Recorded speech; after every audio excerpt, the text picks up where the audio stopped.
Mi smo odbor za kmetijstvo, ki ni zadolžen samo za bitko za kmete, ampak tudi za potrošnika in za prehransko varnost.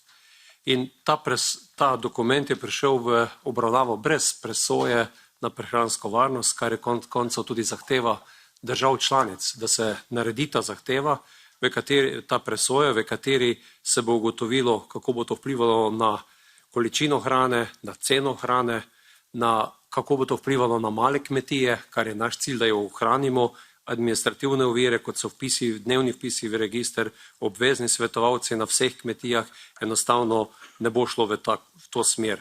Občutljiva območja, kot jih je navedla kolegica, so nekaj, kar se absolutno mora povsem spremeniti. Predlog, ki ga je podala komisija, pomeni za Slovenijo 45% kmetijskih površin znotraj občutljivih območij, kjer bo popolnoma prepovedana uporaba pesticidov, pomeni posekati tretjino vinogradov, tretjino sadovnjakov, tretjino oljčnikov. Tako da tu mora priti do velike spremembe.